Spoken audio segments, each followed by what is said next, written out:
El conocimiento ayuda a la humanidad. Cada día la ciencia y la tecnología llevan a nuevas formas de ver la vida y el futuro. Cada amanecer nos sorprende con algo nuevo para el hombre.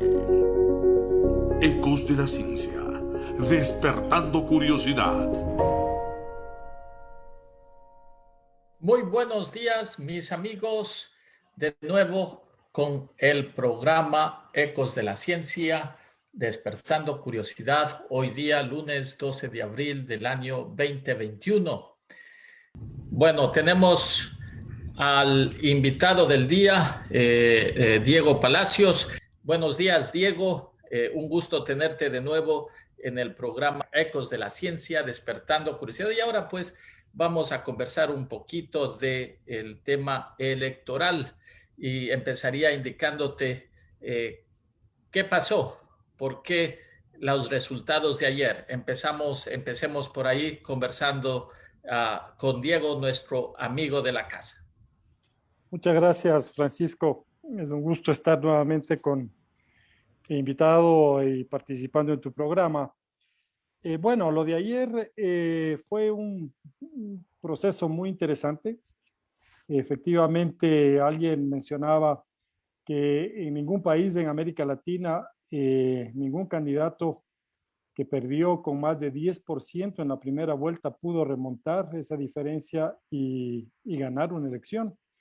Y en este caso, Guillermo Lasso y su campaña hicieron las cosas muy bien después de la primera vuelta y tenemos un resultado que les ha sido favorable para su partido, para su campaña, pero yo diría también para el país. ¿Qué pasó ayer? A ver, yo creo que hay varios factores que hay que analizar. En primer lugar, yo creo que la diferencia en Guayas, que se había pensado iba a ser mucho mayor a favor de Arauz, no lo fue. No lo fue y vemos que realmente la diferencia es una diferencia, yo diría, importante, pero no significativa como para cambiar los resultados. Yo creo que el segundo elemento a apuntar en los resultados de ayer tiene que ver con la masiva votación en todas las provincias de la Sierra a favor de Guillermo Lasso. Yo creo que ahí la gente, los electores, prefirieron votar y no acogerse al llamado de Yacu Pérez de Pachacutic para votar nulo. Yo creo que eso también... Diego, a ese respecto, haciendo un análisis pequeño de estadísticas el día de hoy antes del programa, encontraba que si tomamos las 4 principales provincias que han sido siempre las que han decidido presidente, resulta que Guayas y Manabí votaron por la opción de Arauz, mientras que Pichincha y Azuay votaron por la opción de Guillermo Lasso. Comparando ambas, vemos que la diferencia es poca. En otras palabras, hay una diferencia pequeña sumando las 4 provincias más grandes del país a favor de Lasso. Entonces se entendería que en esta ocasión las provincias pequeñas le dieron el triunfo al candidato. Sí, mencionaba que el caso de Tungurahua es emblemático, ¿no es cierto? Una votación enorme a favor de Lasso, 75% a favor de su candidatura. Y claro, evidentemente el peso poblacional de Tungurahua es muy pequeño, pero si tú sumas lo que sucedió en Chimborazo, lo que sucedió en Cotopaxi, en Carchi, en Tungurahua, realmente es lo que hace que efectivamente esa diferencia que tú mencionas que existió en la costa a favor de Arauz se compense y se supere con la votación de las provincias más pequeñas, pero que favorecieron a Lasso. Y otra cosa, fíjate, otra cosa interesante, analizando las estadísticas, encontré que pues el porcentaje de nulos fue en la primera vuelta del 7% y llegó ahora al 11,8%, es decir, 4,8% más. De todas maneras, en el caso de Yacu Pérez, él consiguió alrededor del 20%. Esto quisiera decir de que en realidad de cada 4 personas que votaron por Yacu Pérez, en realidad solamente una votó por nulo. Exactamente.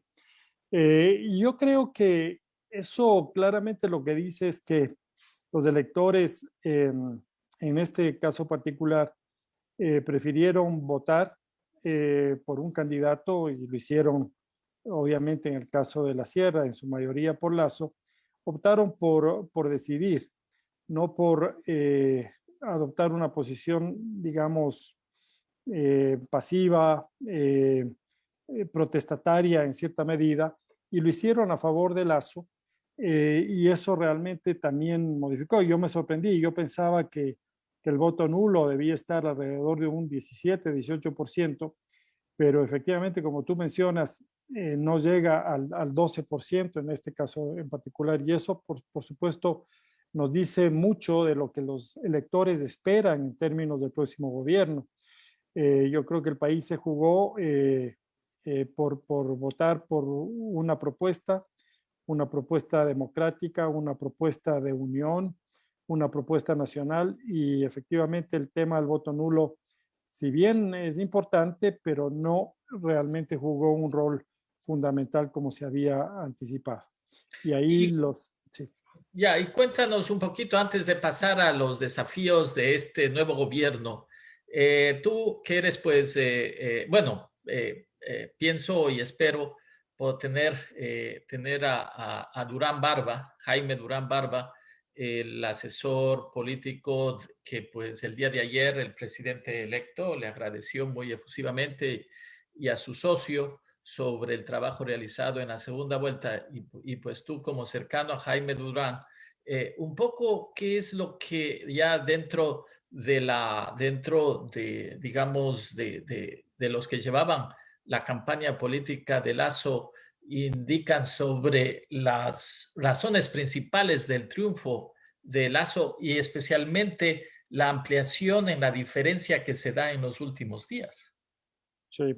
Bueno, yo no he estado cerca a Jaime, soy su amigo de hace muchos años.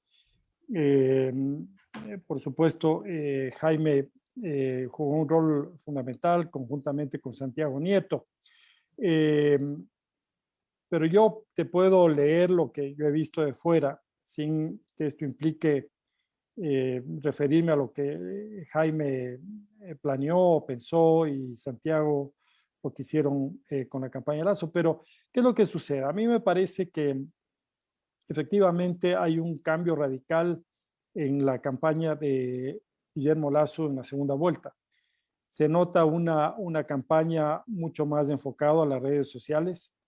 Se nota una campaña mucho más enfocada a que Guillermo tenga una actitud mucho más genuina, personal, abierta, tratando de dirigirse a los grupos de población más jóvenes, aceptando propuestas y siendo abierto con propuestas de diversos grupos que en la primera vuelta no votaron por él.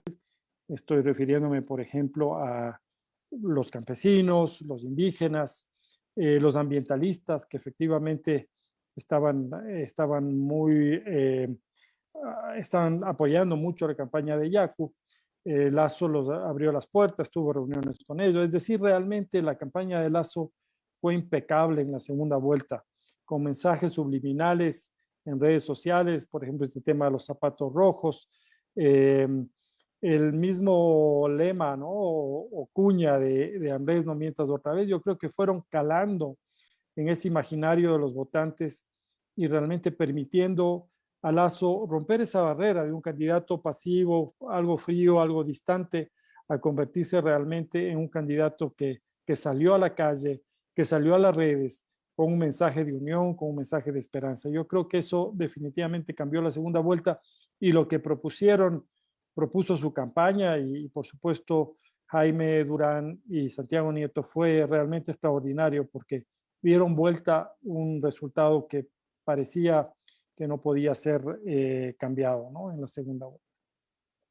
Y bueno, ahora pasando ya pues dejando un poco atrás la campaña, Hace una hora en Radio Ecos se le entrevistó y estaba presente pues el jefe de Creo de Cayambe y empezó a listar una lista larga de promesas que pues Creo se ha comprometido y su candidato se ha comprometido a cumplir. Entonces quizás hablemos un poquito de los mayores desafíos, qué es lo urgente, qué es lo que Lasso tiene que o debería hacer en sus primeros o quizás sus primeros 3 meses, 6 meses de gobierno. Sí, definitivamente. En una campaña, por supuesto, se hacen muchos ofrecimientos y en este caso Guillermo Lasso los hizo, ¿no? Y los hizo yo creo que de una manera honesta y siempre indicando que va a hablar, va a abrirse, va a considerar propuestas en su gobierno. Pero yo diría, si puedo resumir lo que sería la prioridad para Lasso, yo lo resumiría en una frase. Él debería gobernar siendo liberal en lo económico y progresista en lo social. ¿Sí? Yo creo que el éxito del gobierno de Guillermo Lasso sería eso. Es decir, ¿qué quiere decir liberal en lo económico? Tenemos una economía paralizada, con una recesión fuerte, con una falta de confianza. Yo creo que lo que él ha propuesto en términos de reactivar la economía es muy, muy bueno.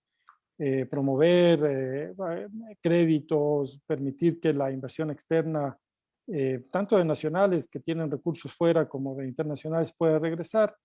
Y esta mañana estaba viendo el riesgo país, cayó de 1.200 a 700 ya en los mercados internacionales, lo cual es una buena señal.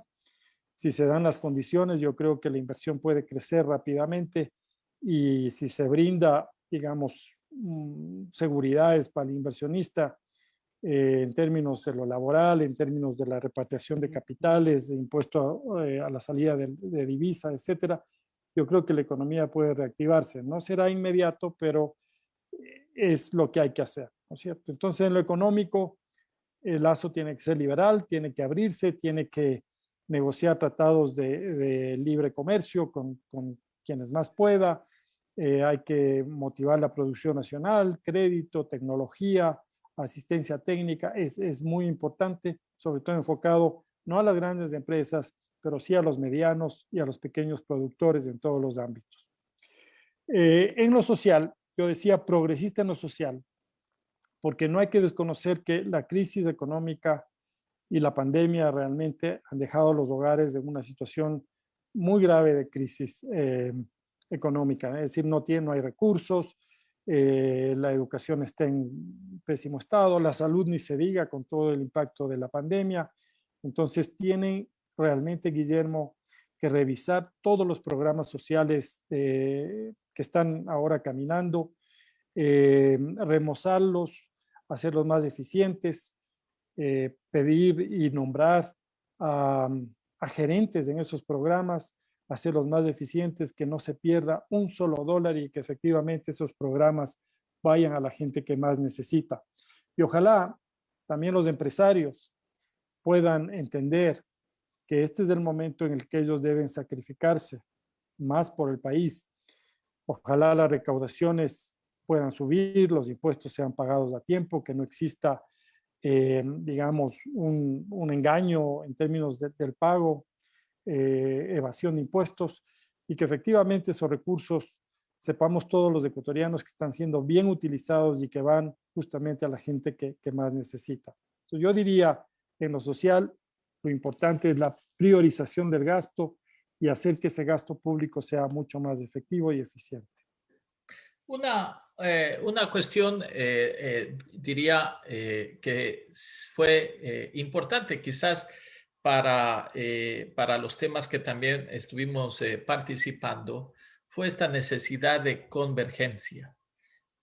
Conversábamos durante la campaña que pues era importante, dadas las circunstancias, que se dé una convergencia real, de que pues Lasso no solamente llegue a promover algunas de las cosas que parecían interesantes de los otros candidatos, pero sí tener una convergencia en términos de gobernabilidad para avanzar y para poder llegar a conclusiones en temas de política pública.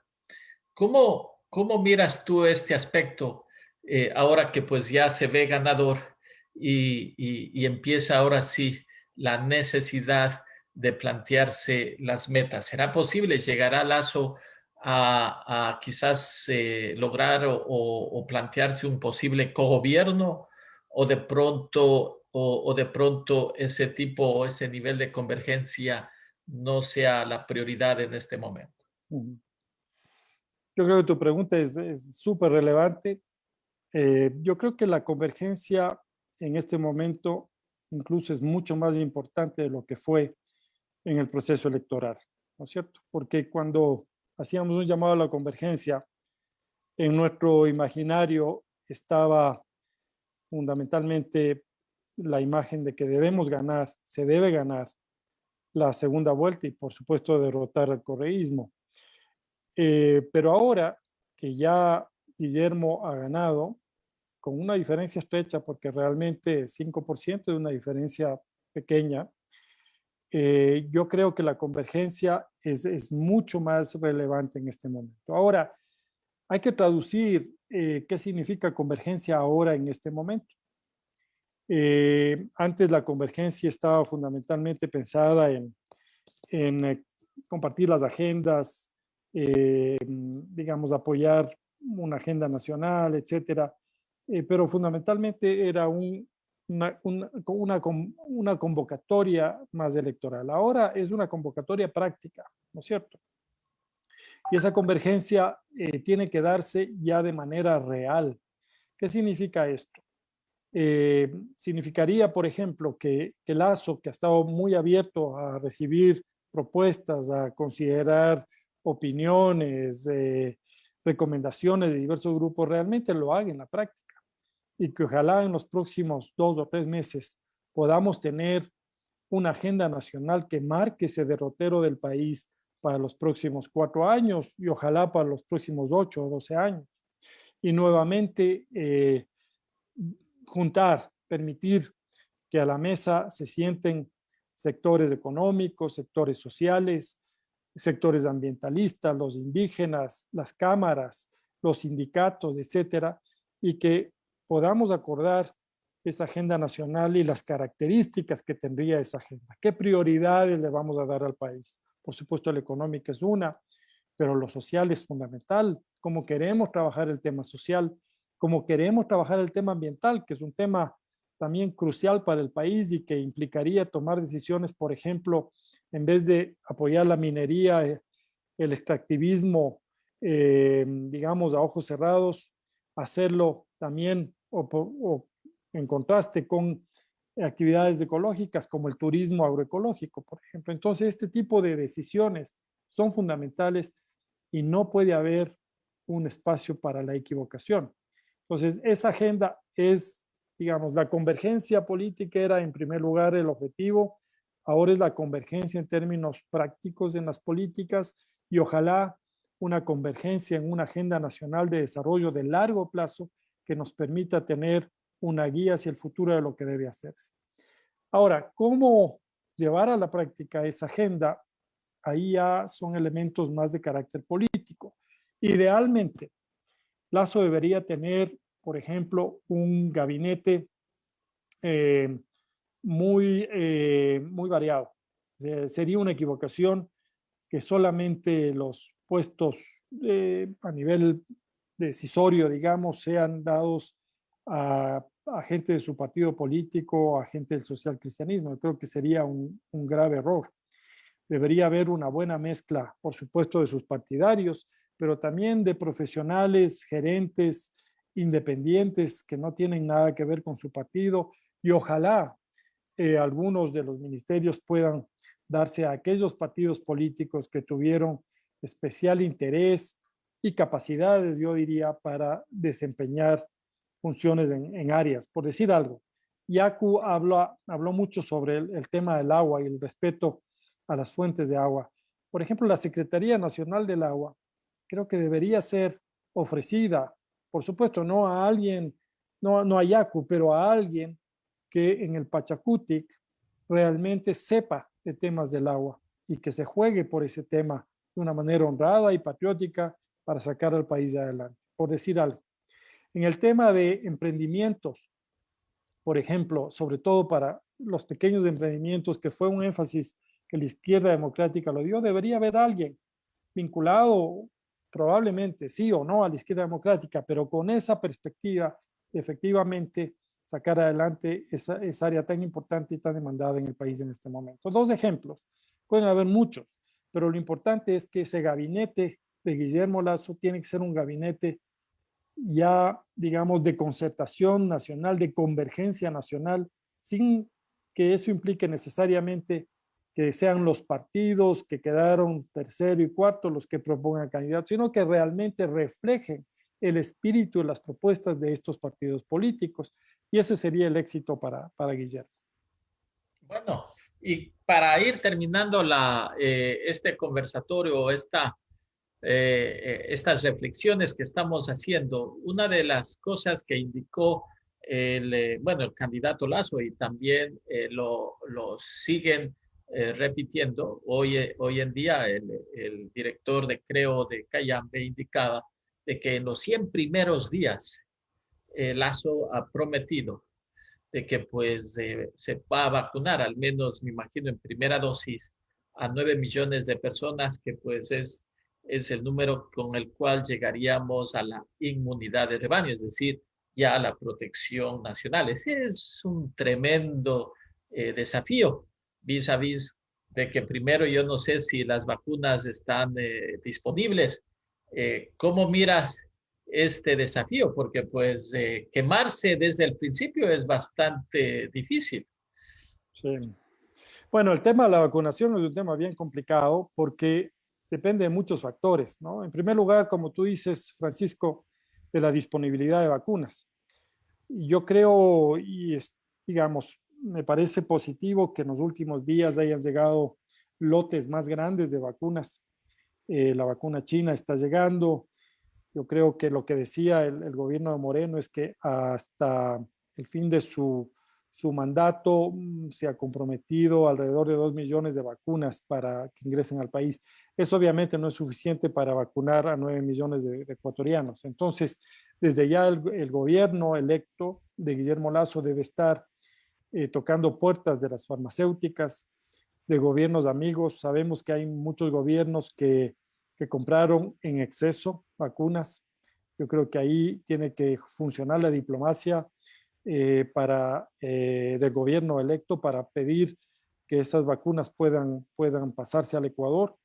Hay vacunas que en este momento también nos están administrando en Europa, por ejemplo, por algunos recelos. Yo creo que el riesgo de no vacunarse es mucho mayor. Yo creo que ahí, por ejemplo, una acción decidida para obtener vacunas adicionales a las que ya se han comprometido o se han comprado por parte del gobierno Moreno es fundamental.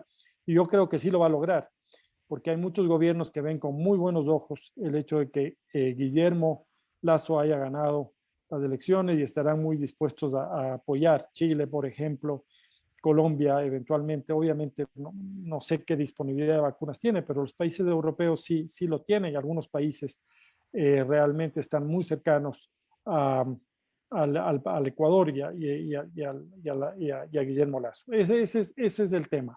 Ahora, en términos de la logística, el segundo reto, ¿no? Yo creo que el Ministerio de Salud se ha convertido lastimosamente en un botín político. Creo que hay mucha gente infiltrada que lo que hizo desde enero ha sido boicotear un programa de vacunación. Yo creo que es el momento de poner un paro a esa situación y realmente convocar al sector privado, a las organizaciones no gubernamentales, a las Fuerzas Armadas, a la Cruz Roja, etcétera, realmente a tener una cruzada para vacunar al país. Y si las vacunas, digamos, existen en los números adecuados, yo creo que la propuesta y el ofrecimiento de Guillermo Lasso sí es posible. Si se toman realmente medidas para quitar, digamos, estas manos sucias que están en el proceso de vacunación y que hacen que realmente a cada día tengamos sorpresas, retrasos, caos, desorden en los procesos de vacunación. Entonces yo sí creo que es posible que Guillermo en los 3 primeros meses de gobierno, en los 100 días de gobierno, pueda alcanzar a vacunar a ese número de personas, por supuesto, dado que existan las vacunas y dado que se tomen medidas, yo diría, de emergencia para intervenir el Ministerio de Salud, dada la pandemia. Esa sería mi recomendación y creo que es posible.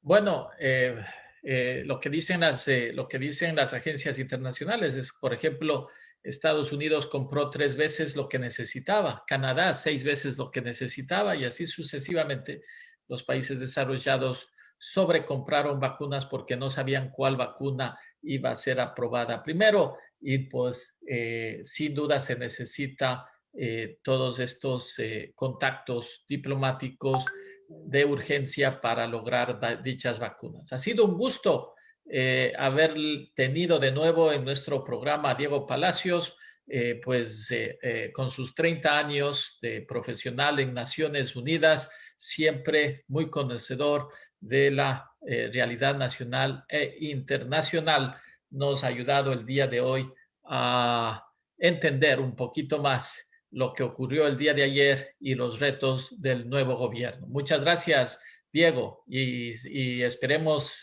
tenerte pronto de nuevo en este programa. Muchas gracias, Francisco. Te agradezco mucho por la invitación y siempre a la orden, siempre dispuesto.